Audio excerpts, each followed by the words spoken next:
Ya baik, assalamualaikum. Ini playlist pertama yang aku buat ya di sini.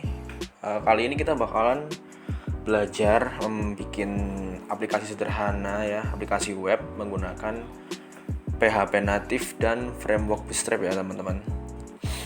Oke, jadi pertama-tama ada beberapa hal yang harus disiapkan, mulai dari IDE-nya, terus servernya, kemudian DBMS-nya atau database management sistemnya, dan juga framework Bootstrap-nya yang harus diinstal. Jadi pertama-tama intermezzo dulu ya, kita bakalan bikin aplikasi menggunakan metode CRUD ya. Jadi CRUD itu singkatan dari create, read, update, dan delete, yang mana pada setiap aplikasi itu pasti ada metode-metode itu, dan itu dasar banget ya, yang udah pasti ada di setiap aplikasi ya kan. Yang mana kalau create itu berarti kita sama aja membuat data ya, entah itu data berupa database, table, ataupun kolom-kolomnya ya. Kemudian read ya, dimana kalau read itu kan nanti berarti kita membaca atau menampilkan ya.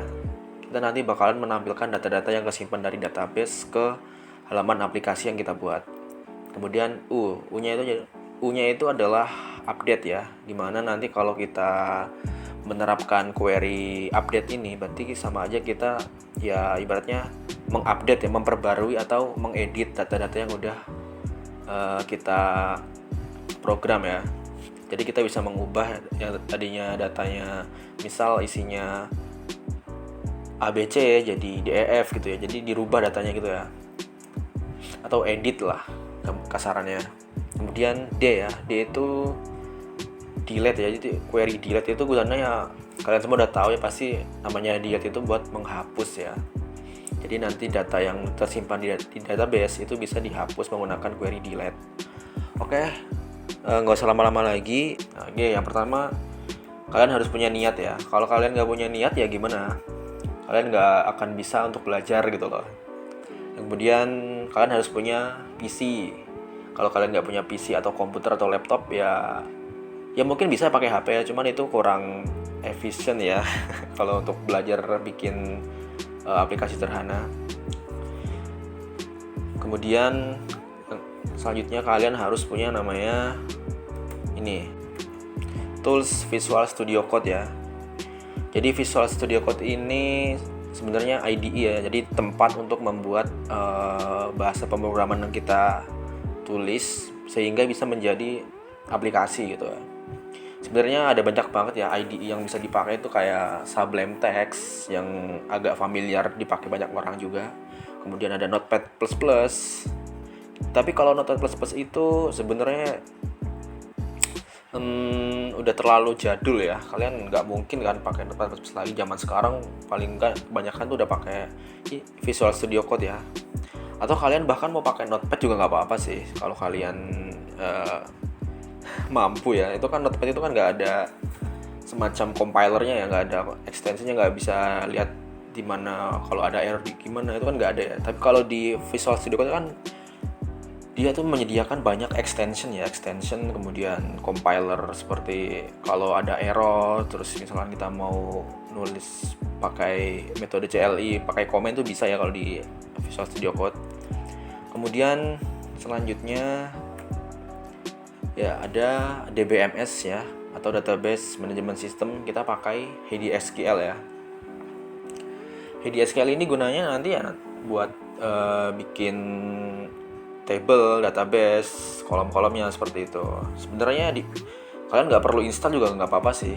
Kalau itu sebenarnya ada bawaannya ya.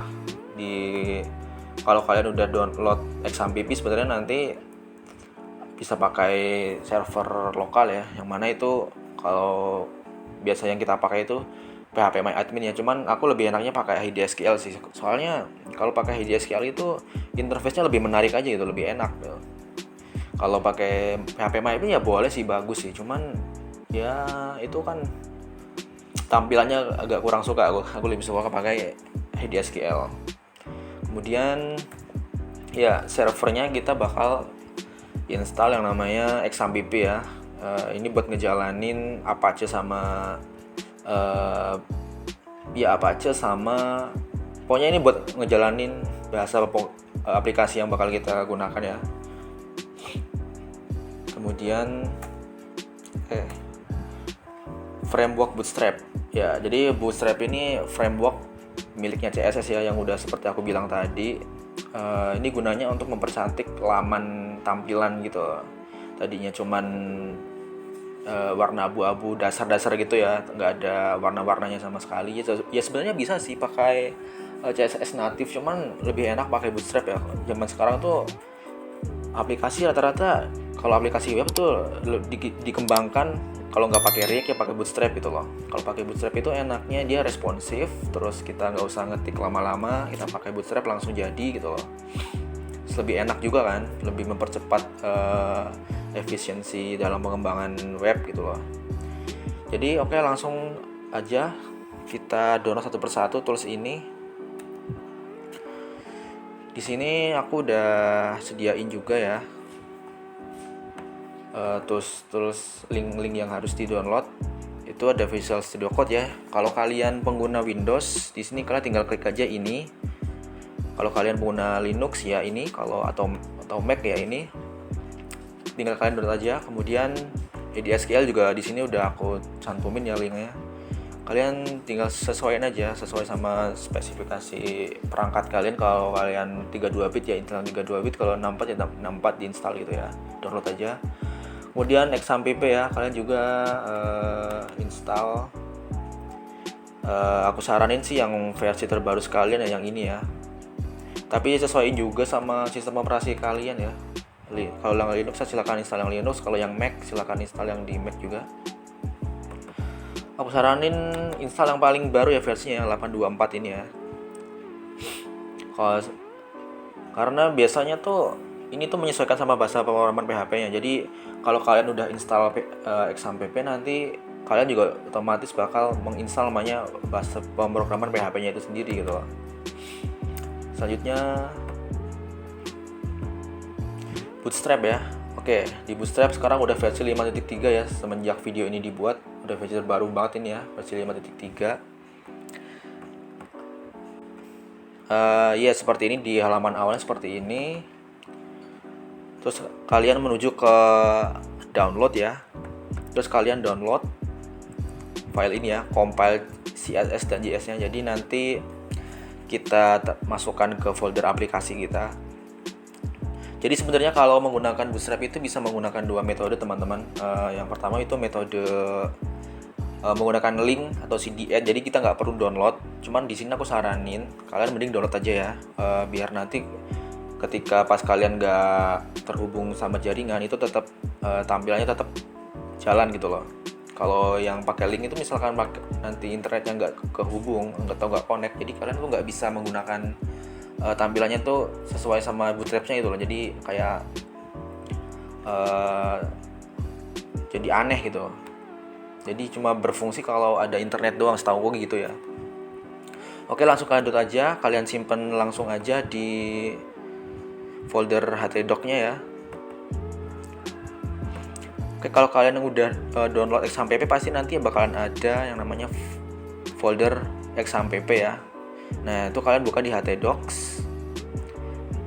Nah, nanti kalian file Bootstrap-nya simpen aja di dalam htdocs ini ya. Terus habis itu langsung aja kita ekstrak.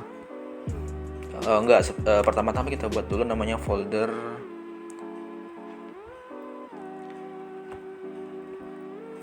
misal apa, belajar cerut gitu ya. Nah, kalian terserah ya mau bikin judulnya apa aja. Di sini aku bikinnya belajar cerut. Oke, kalau kalian udah download file Bootstrap-nya, silakan kalian simpan di folder htdoc ya. Oke, htdoc itu biasanya nanti kesimpannya di C ya, cuman ini aku nyimpennya di F ya. Ya itu terserah kalian sih menyimpan dimanapun. Kalau aku di F, tapi biasanya tuh di C XAMPP. Oke, jadi masuk ke folder XAMPP, kemudian masuk ke folder htdocs. Terus nanti kalau udah ke download silahkan simpen di dalam folder htdoc ya. Nanti akan berupa folder zip ya. Kemudian ini kita ekstrak ya. Tadi aku udah coba ekstrak, cuman ini salah ya. Ini saya hapus dulu aja.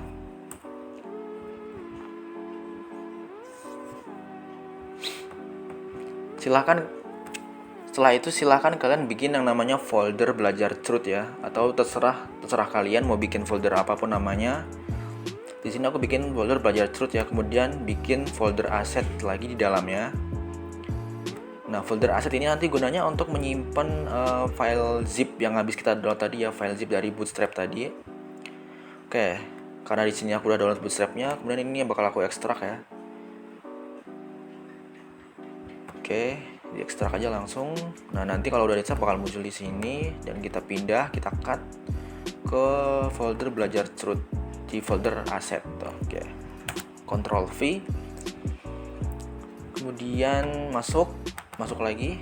Nah, ini Ctrl aja dipilih semua, kemudian Ctrl C. Ctrl X aja deng, Ctrl X, kemudian ya di sini di dalam folder aset kita paste, kita pindah. Nah, yang ini karena udah nggak pakai dihapus aja, delete ya, gitu ya.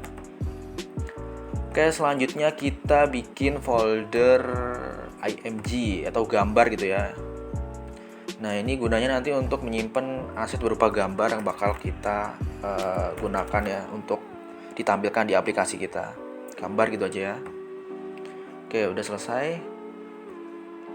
Kemudian selanjutnya kita buka XAMPP-nya.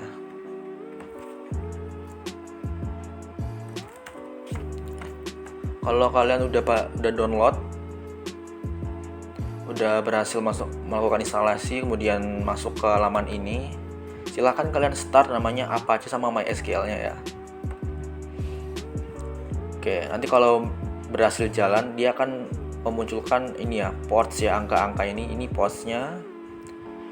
Biasanya sih umumnya ports itu tersimpan di 3306. Cuma di sini aku nyimpannya di 3308 ya. Itu nggak masalah ya. Tapi kalian saya saranin di 3306 aja. Oke. Kemudian kita masuk ke aplikasi Visual Studio Code-nya ya. Oke. Untuk HDSL-nya nanti ya, setelah Visual Studio Code-nya kita konfigurasi dulu. Setelah itu klik file lagi, open folder.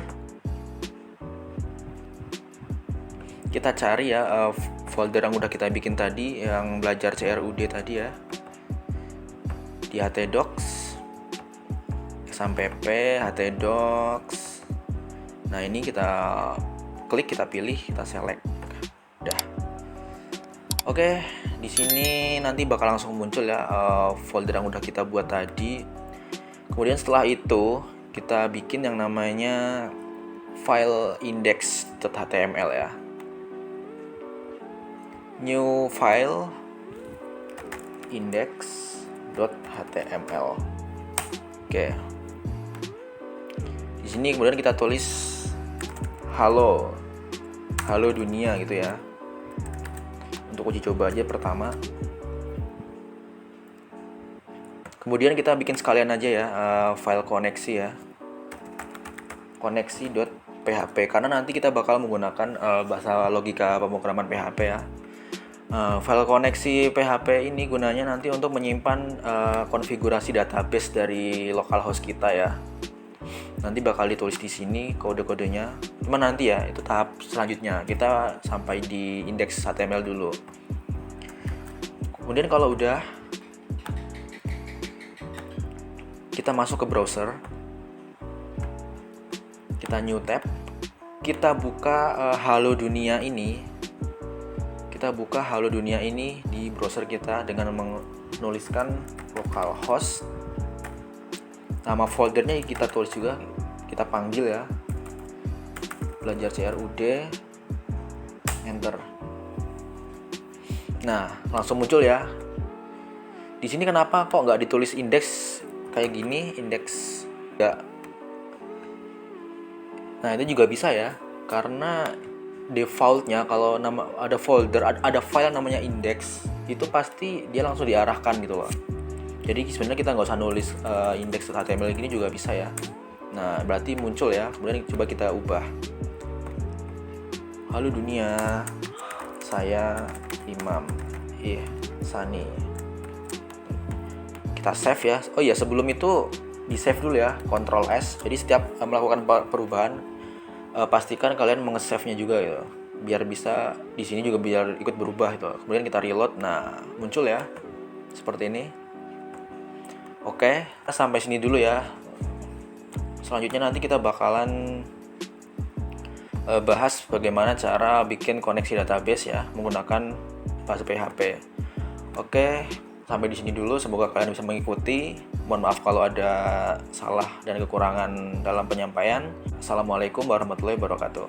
Oke, see you next time ya.